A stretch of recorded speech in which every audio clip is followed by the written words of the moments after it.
It's a place of sudden and violent sandstorms. But today, we'll see it torn apart by a different kind of storm. We engage them with tank main gun rounds. You see the explosions going off. I dropped down inside. I looked through my commander's sight. I was vitally impressed with the enemy. The U.S. 2nd Armored Cavalry is on a collision course with the Tawakalna Division of Iraq's Republican Guard. They see themselves being great warriors who are expected to stand and fight and even die so that others may live. Two tank armies clash on a remote strip of desert. This is the Battle of 73 Easting, armored warfare at its most intense. This probably was the last great tank battle of the 20th century.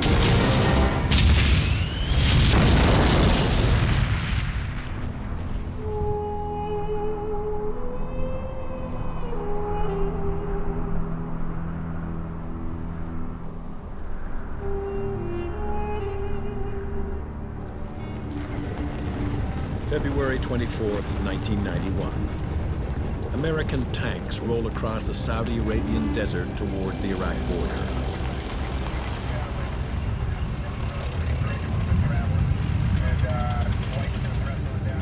They're part of a multinational force with a clear and simple mission: to drive Saddam Hussein's Iraqi army out of Kuwait.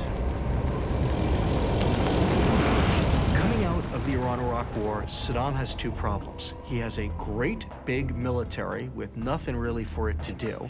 The other problem he has is that he has devastated Iraq's economy as a result of the Iran-Iraq War. And so when you're Saddam Hussein and you need money, when you need it, you do what comes natural. You rob the piggy bank next door. And in this case, that piggy bank was Kuwait. Iraqi armor and infantry overrun the oil-rich emirate in just 36 hours. Saddam ignores the United Nations demand for an immediate withdrawal. And the UN sends an American-led coalition of 620,000 to show him they mean business.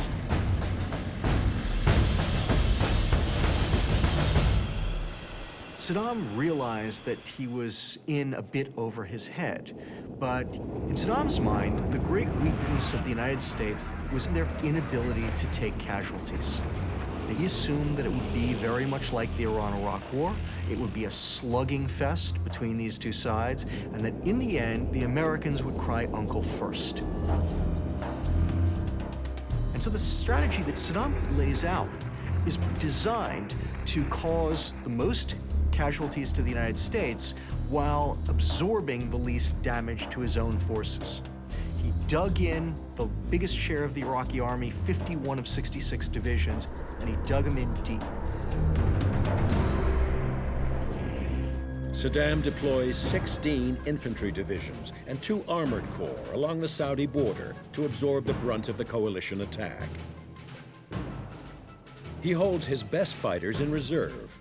8 divisions of the Republican Guard, 1,000 tanks and 120,000 men are poised to strike a massive counterattack and inflict devastating casualties on the advancing coalition. The scheme for defending Kuwait that they actually employed was really the only one that was available to them. And the problem that they had was that the coalition wasn't going to play by their rules. They don't believe that it's possible for the coalition to move any further to the west. It is trackless desert out there, and the Iraqis didn't believe that the Americans could possibly move any further west than that, because the Iraqis themselves, whenever they tried to operate in that desert out there, got horribly lost. There were no terrain features, there were no roads. It was impossible to maneuver out there. And the one thing that the Iraqis weren't aware of was, at that time, a brand new technology called the Global Positioning System. It's the first GPS war. Satellite technology enables the coalition to cross into Iraq far to the west of the main Iraqi defensive line, setting the stage for an attack on their unprotected right flank.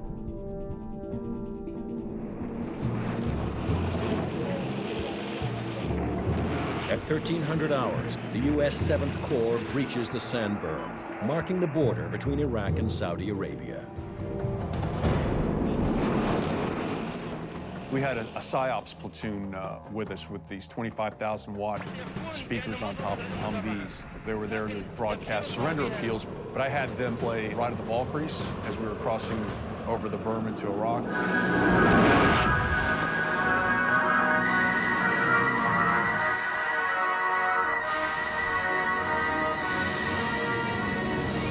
It's kind of cool watching it, but there was nothing there.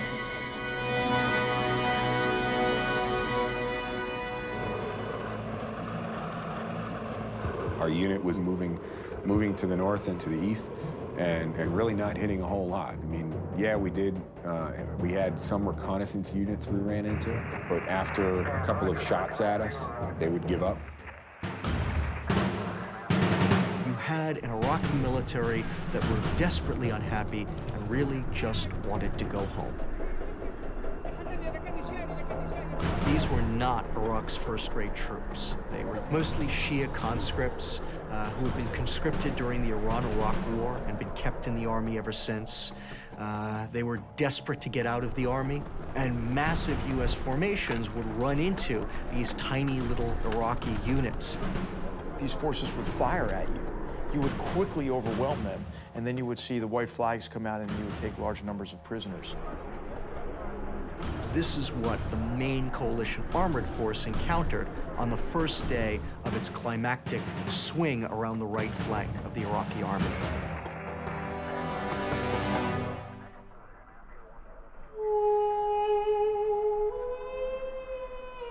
The armor of the 7th Corps rolls ever deeper into Iraq, but at a snail's pace. Cautious force commanders order continual halts.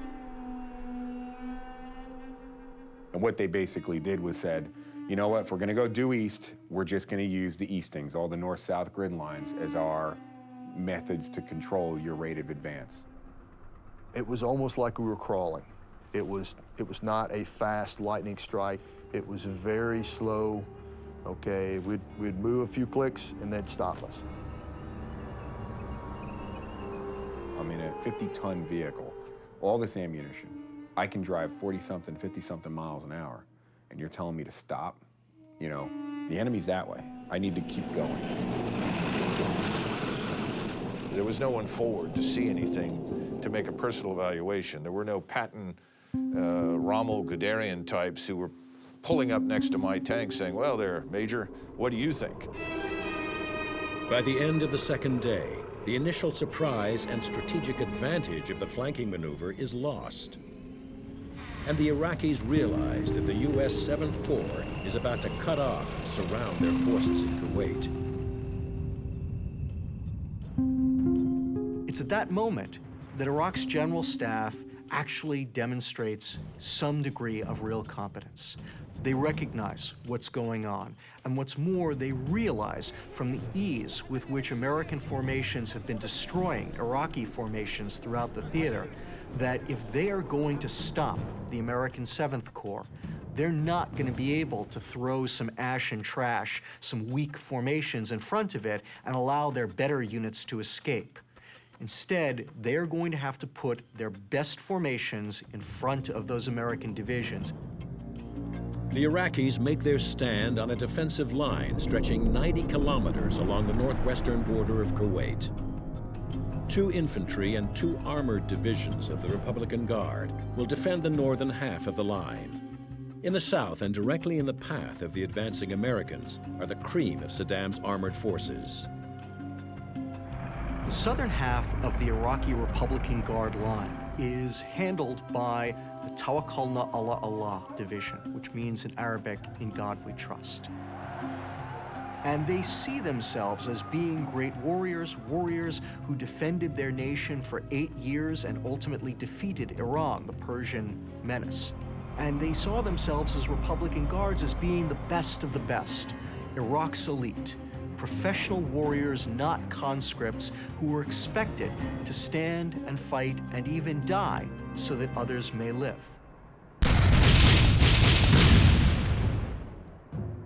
we respected them.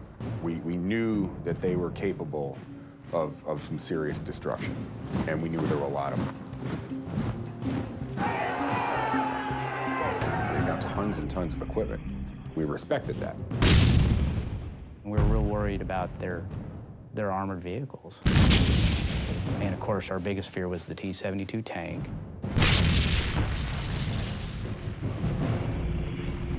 The Soviet T-72, known in Iraq as the Lion of Babylon, is the backbone of the Iraqi Armored Corps.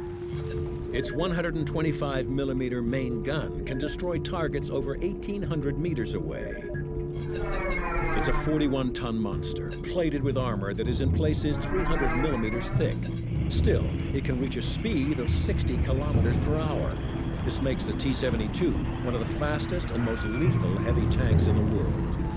And Saddam has more than 1,000 of them deployed along the Republican Guard's defensive line. They're supported by hundreds of armored vehicles, including the Soviet-designed BMP. The Republican Guard seems ready to take on all comers. Heading straight for them is the U.S.-led 7th Corps, with hundreds of M2 Bradley fighting vehicles and well over 1,000 tanks.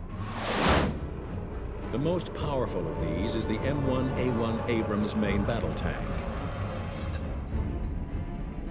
The Abrams is armed with a 120mm high-velocity cannon and protected by composite armor that's as tough as 60 centimeters of pure steel. It's 1.5 times heavier than the T-72, but just as fast, making it the most powerful tank on the battlefield.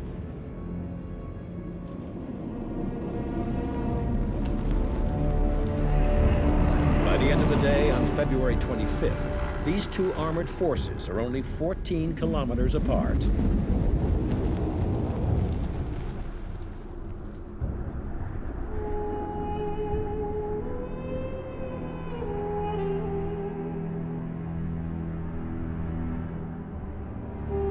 The morning of the 26th, very early, perhaps 4:30, 5 o'clock, I can't remember precisely, we suddenly get a change of orders and essentially find and destroy the Republican Guard for all intents and purposes.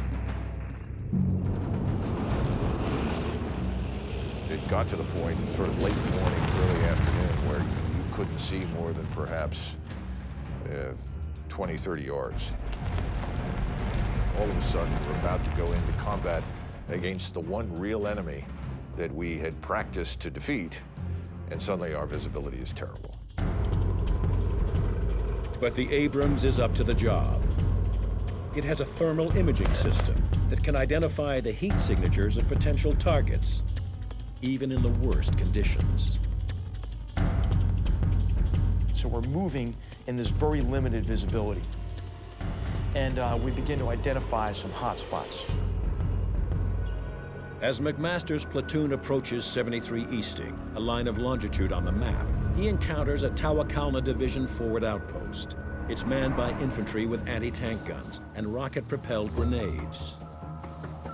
And it was at this point that we first received fire from the enemy.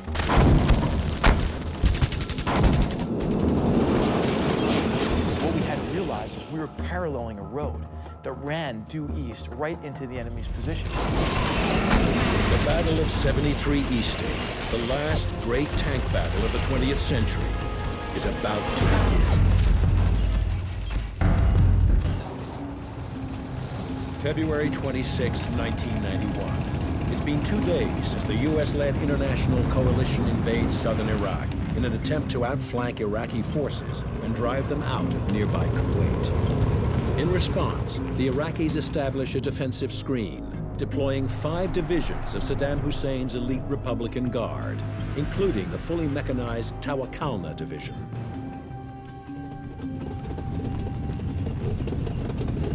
Just west of the map-referenced 73 Easting, the U.S. 2nd Armored Cavalry, the spearhead of the coalition advance, makes contact with the Republican Guard. And it was at this point we first received fire from the enemy.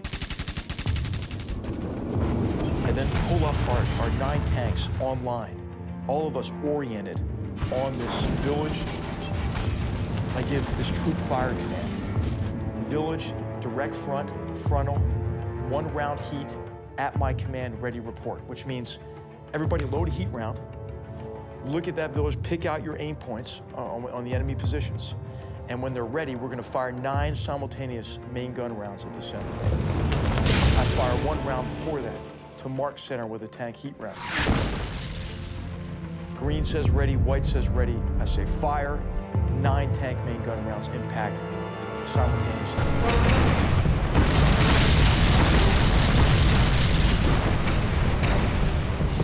Now, we get the word, continue your move to the east. And it's at that point I just get this gut feeling, I get this feeling that we're about to make contact with a defending enemy force. And I make the decision to go into a tanks lead formation.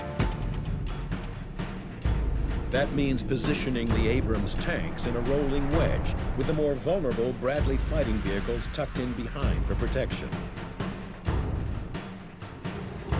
This formation places McMaster's big guns forward, ready for whatever lies ahead. So my tank comes up over that crest.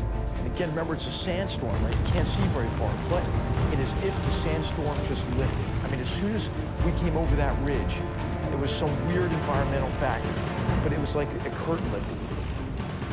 And what I was confronted with was the enemy defensive position. They were deployed in a reverse slope position, which is designed to minimize the amount of time and the amount of distance that an attacking force actually has before it can start to fire on the defenders. Unfortunately, they didn't count on the sophisticated optics and fire control systems of the US M1 tanks, which made their thinking entirely obsolete. I could see 8 enemy tanks in defensive positions. And I said, fire, Sabo, which means we had a heat round in, and it means the next round going in that gun is going to be a Sabo tank, armor defeating round. The Abrams tank carries 2 types of high-velocity ammunition. The Sabo, an armor-piercing dart made with high-density depleted uranium. And the high-explosive anti-tank round, a shaped charge projectile which can bore through heavy armor. We engaged that first tank with a heat round. That fireball blows the tank commander out of that tank. And then ultimately there's a secondary explosion that blows the turret off that tank. My gunner traverses left, hits another tank.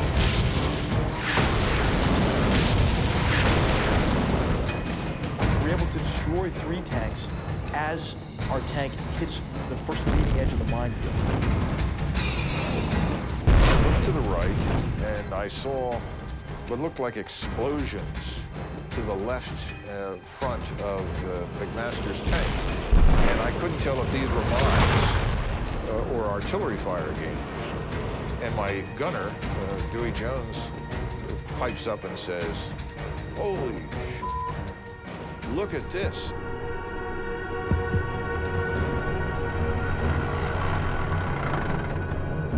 And I dropped down inside. I looked through my commander's sight, and I said, "Oh yeah," I was finally impressed with the enemy.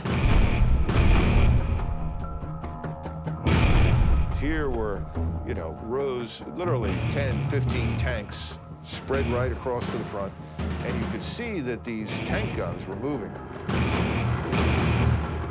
And I imagine, since these were manual T-72s, the poor Republican Guard was in there busily cranking to get the guns around towards us. Then all of a sudden, my tank went into a minefield. And this thing rocked this 70-ton tank. A fireball went over it, knocked me down to the turret floor. And fortunately, my driver, who was very tough-minded, said, "What the hell was that?" And I said, "Don't worry about it, keep driving." As we were coming out of the minefield, we had a couple of tanks to our front. It was, "Sir, I got tanks to my front." And I'm looking at the damn tank that we're about to take under fire, and the gunner hesitated. "Sir, can I shoot? Can I fire?" I said, "For God's sake, shoot!" We swung to the next one and fired. And in the meantime, I could see that Eagle Troop was taking enormous numbers of vehicles under fire.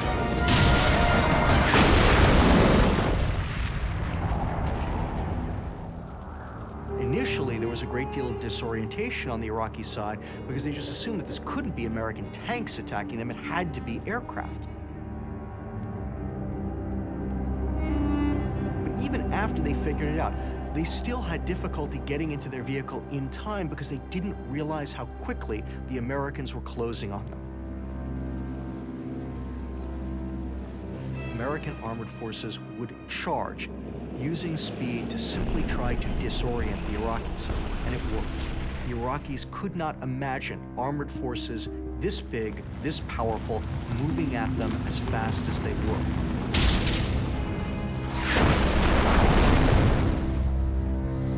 It's a tactic developed by General Erwin Rommel, the great World War II German tank commander.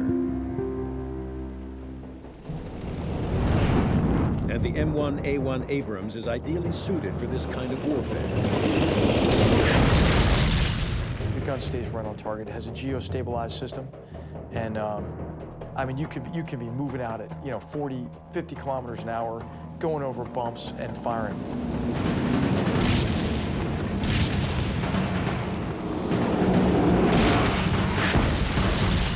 And then the shock effect of a 70-ton machine hurtling at you.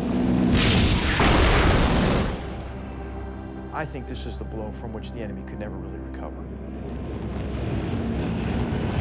We were now on top of their command post, and we entered their reserve position. And just in like typical Soviet doctrine, they had put their tank reserve like a coil, but we moved too fast. They couldn't get out of their coil in time. They were just starting their engines. I looked at an enemy tank commander, looked over his shoulder at me. I could see the expression on his face, and we engaged that tank at very close range. And you couldn't tell the difference between the enemy tank being hit and our gun going off, and just big hunks of metal, blue sparks arced right back over our heads. And then the rest of our tanks came up, and we destroyed these tanks in their assembly area.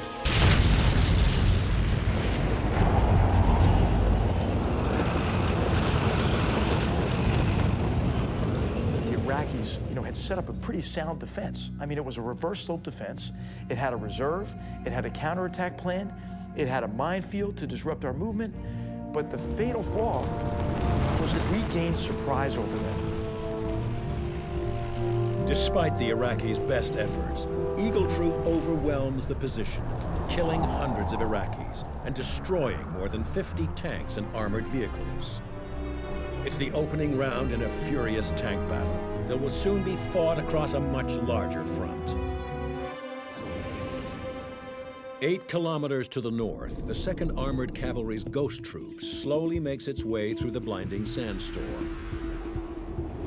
In the reduced visibility, they have lost touch with Eagle Troop.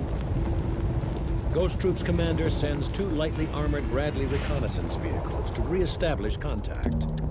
I tell the driver to start slowing down because I'm starting to see these little objects. But what could they be? I mean, you're in the middle of the desert.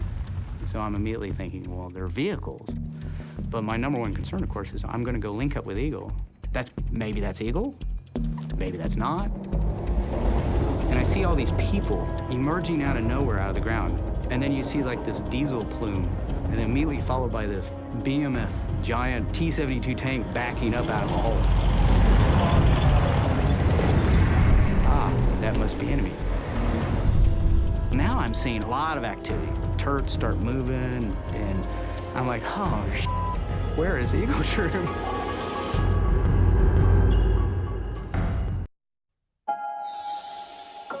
유엔에서 발표한 가장 살기 좋은 나라로 작년에 이어 올해도 대한민국이 선정되었습니다.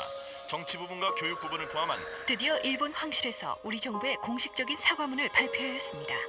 이리하여 위안부 문제를 포함한 이스라엘과 팔레스타인 간의 반목을 마감하는 평화협정이 체결됨에 따라 중동의 평화시대가 개막되었습니다. 기다리세요. 오늘도 기분 좋은 소식들이 바람처럼 당신에게로 날아갑니다. 문화일보 February 26, 1991, 1600 hours. Eagle and Ghost troops of the 2nd U.S. Armored Cavalry have become separated in a sandstorm. 2 Bradley fighting vehicles from Ghost Troop have been dispatched to re-establish visual contact between the 2 tank units. But they run into a platoon of Iraqi T-72 tanks. So I tell the driver to pull up to this little mound, and as soon as he comes to a stop, he says, "Tank front!" "Roger, got it, thanks." And he goes, no, there's a tank to our immediate front. He goes, "I see it." No, you don't understand. There's a tank to our front. And I just get up, push myself out of that turret, and I look down, and I go, I'll be damned. Well, what happened is I didn't realize the little mound of dirt that I told him to pull up front was a T-72. I just grabbed the commander's override, max deflect the 25mm cannon. And then I said, we're scouts. We don't go toe-to-toe with tanks. We need to back up a little. Well, now I'm seeing all these tanks, a lot of activity. When the turrets start moving, and I'm like, oh, shit, where is Eagle Troop? So I'm backing up. Well, where am I gonna go to?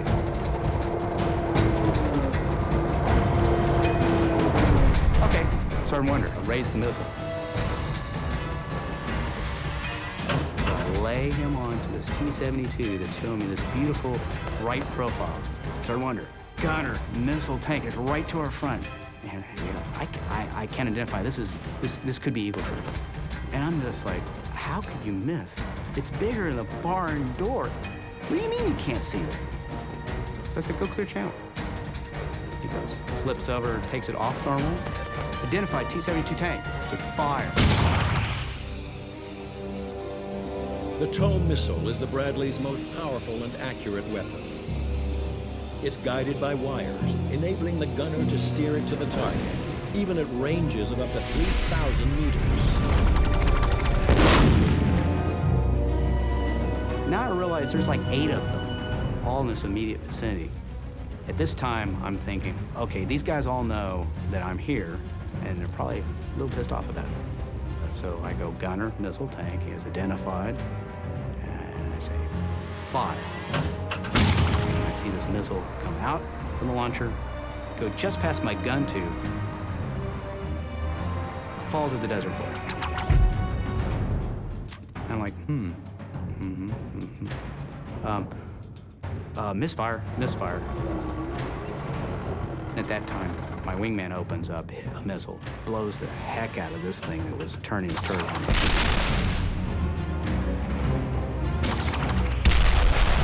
Then it occurred to me, we both have shot both our missiles.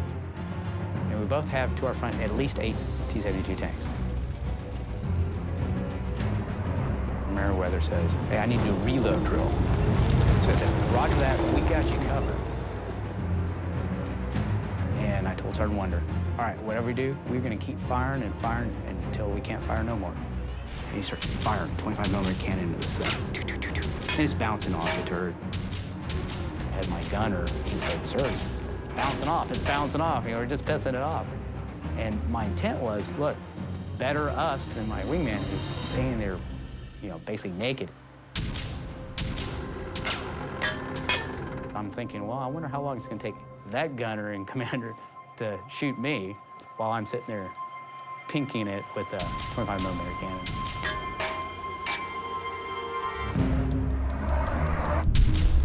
The M2 Bradley is a reconnaissance vehicle designed for mobility rather than heavy combat. It is equipped with a 25mm main cannon capable of firing high explosive rounds. But to increase its speed and range, it is protected by just 25mm of armor plating. The Bradley is no match for the powerful T-72.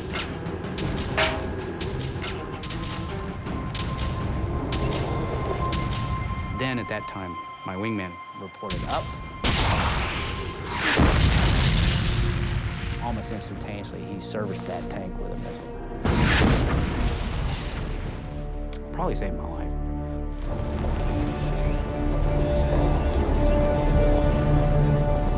So out of the sandstorm and a lot of smoke now on the battlefield, emerged a couple of Eagle Troop Bradleys, slowly approach me from the right. And he pulls up next to me, and he screams at the top of his lungs, "There's tanks over there!" I go, "I know!" In just minutes, Haynes and his wingman destroy no fewer than 5 T-72s. But this is just one strong point in an Iraqi defensive line stretching across a 90-kilometer front that is in places 10 kilometers deep. To the north, Ghost Troop continues through the sandstorm. Unaware they are moments away from contact with the main line of Iraqi defense. We're slowly moving forward, and when I mean slowly, I mean about as fast as a man can walk. And when you're in a tank, you've got track pads. We were going slow enough where you could actually feel the individual track pads hitting the ground. We get a little bit of a wind shift, and we can see something out in front of us. We saw heads pop out, and we think what it was. They were in a bunker, and they felt the movement of the armored vehicle.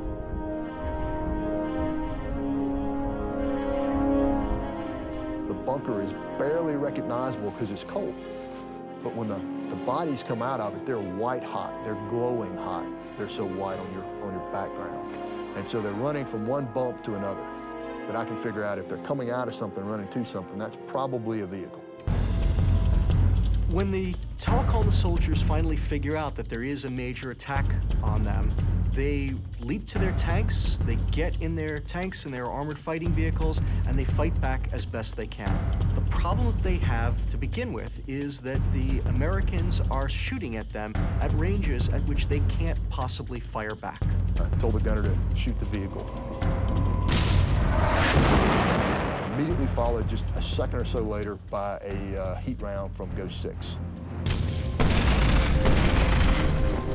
So we shot it, and this thing exploded, and the next thing I know, my other tank platoons have seen similar things to what I was seeing, and they started engaging.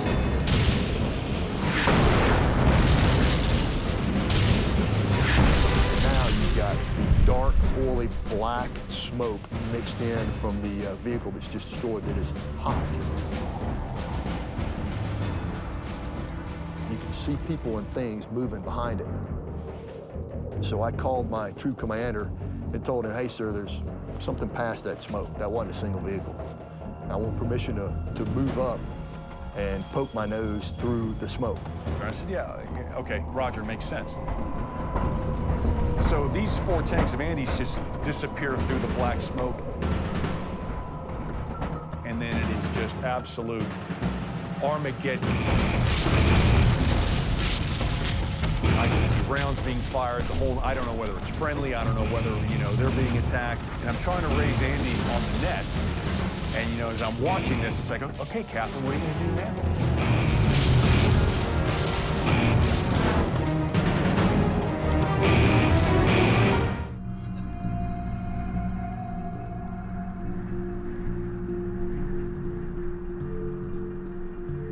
February 26, 1991. The remote desert of southern Iraq erupts in a fierce tank battle between the U.S. 2nd Armored Cavalry and the Tawakalna Mechanized Division of the Iraqi Republican Guard.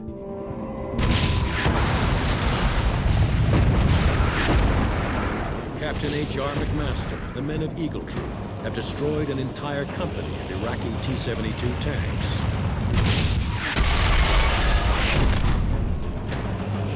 Now Lieutenant Andy Kilgore and Ghost Troop are about to experience their own baptism of fire.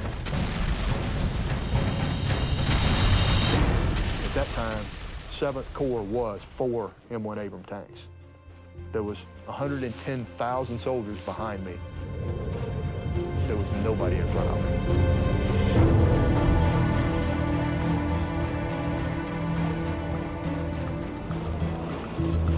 I'm poked through the smoke, we realized that we had about a company defense spread out in front of us. He was in them. He was in their assembly area. I mean, he was in and amongst these guys.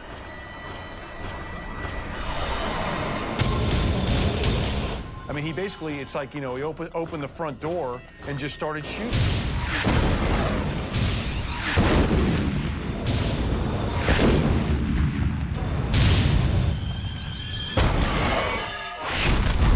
The T-72 is a pretty good tank for when it is developed, but it is developed in the 1970s. It's got good armor, but it's very much outclassed by the M1 Abrams tank, which is its superior in every imaginable category. Its armor can take anything that the T-72 has to throw at it, whereas the T-72 gets sliced open like a hot knife going through butter. The Soviets had a different theory on storage of ammo than the Americans. They've got the ammo basically stored around their hull. So if you make the ammo explode on a T-72 or any Russian tank, all that explosive force is funneled up through the turret.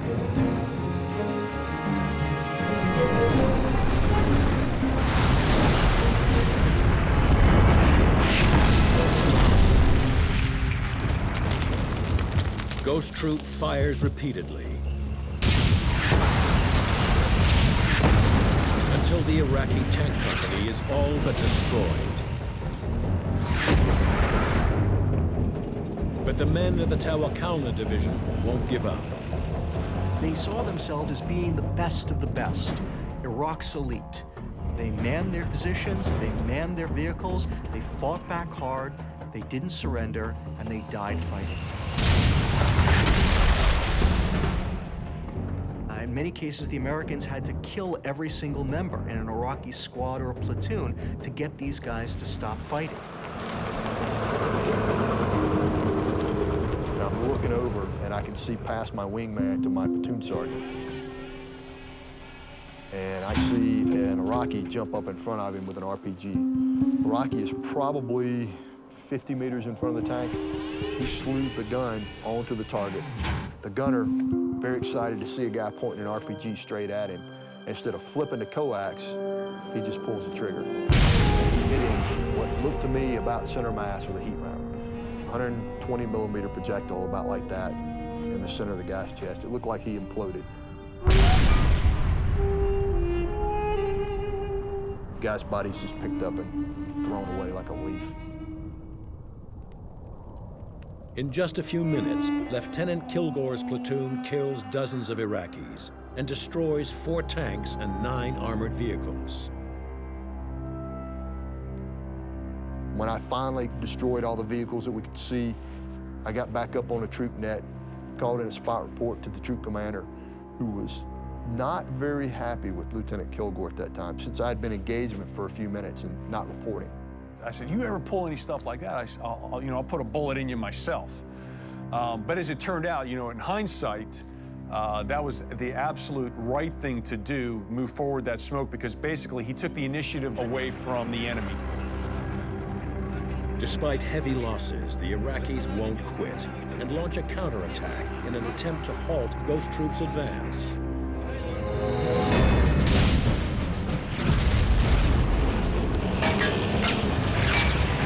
We got to the point where we were on 73 Easton, where we started engaging.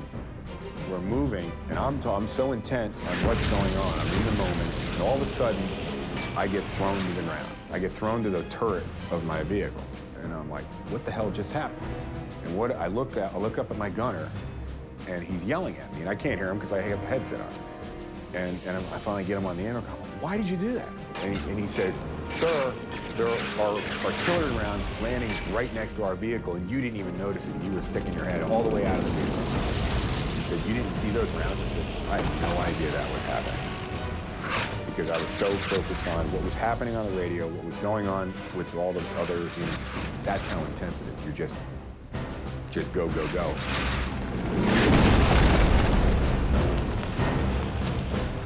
They saw that we were attacking from their flank, so they tried to move out and come around on our flank. What that ended up doing was that gave us a bunch of silhouettes moving across our flank.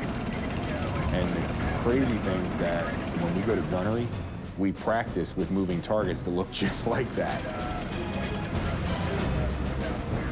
When that occurred, what I did is I scrambled 2 tanks, give them to the scout platoon, and the scout platoon would give two Bradleys and give to the tank platoon. By scrambling Bradleys and Abrams tanks in combined fighting units, Sartiano creates a lethal see and shoot combination. The Bradleys, with their superior targeting systems, pinpoint targets for the tanks, which then open fire with their high-velocity 120mm guns, able to unleash a deadly accurate round every 4 seconds. Can you imagine putting something that's about as round as a grapefruit 2 miles away onto something that's as big as, a little bigger than a van? That's unbelievable.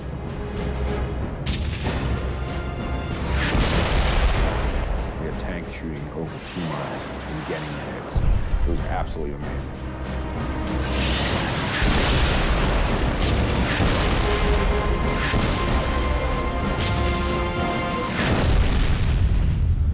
All of a sudden, I remember it was Jeff Garwick said, Sergeant Mulder has been hit. And all of a sudden, the whole troop net just went silent.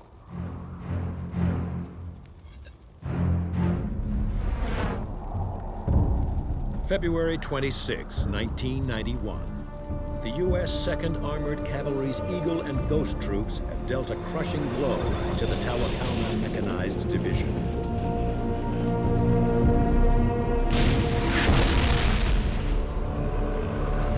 But just as it seems they will emerge from the battle unscathed, one of Ghost Troop's Bradley fighting vehicles takes a direct hit.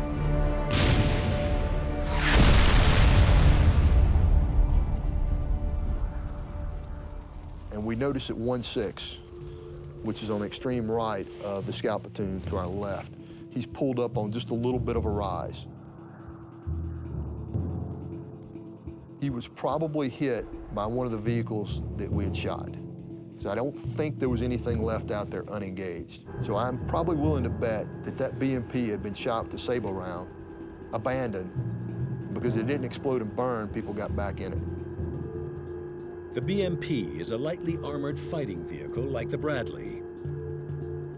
A high-velocity sabot round might tear right through it, leaving it still operational. Armed with a 76mm semi-automatic cannon, the BMP has more than enough firepower to penetrate a Bradley. Staff Sergeant Chaffee, the Bradley commander, he said that Andy turned and looked at him and said, "What the f was that?" About that time, the second round hit and decapitated Sergeant Muller.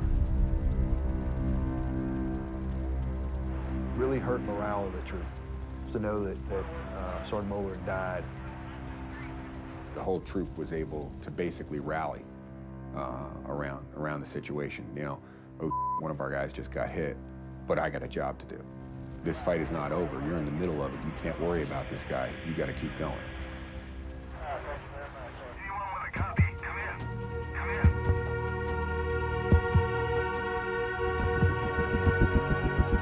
The Battle of 73 Easting is all over in just 90 minutes. American casualties are remarkably light, 1 killed and 12 wounded. For the Iraqis, however, the toll is enormous. The Tawakkalna was wiped out in the fighting against the U.S. 7th Corps. Thousands of members of the Tawakkalna Division were killed.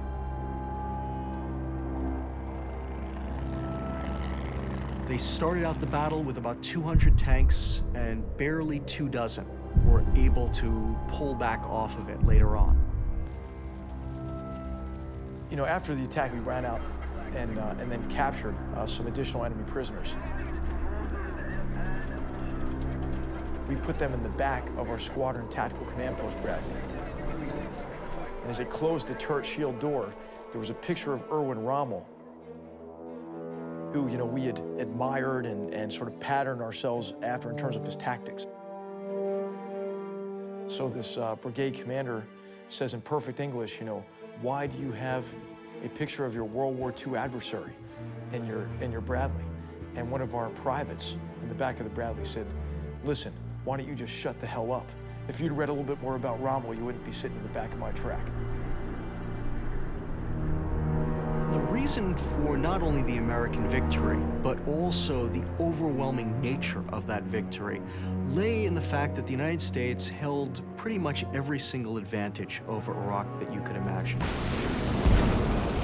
But it was the stand of the Tawakalna and several other divisions of the Republican Guard that slowed down the American advance. It bought time for other Iraqi units to retreat out of the Kuwaiti theater. It's a great tragedy because it set the stage for the intervention in 2003. It was the survival of the Republican Guard Corps that ultimately preserves the Saddam Hussein regime.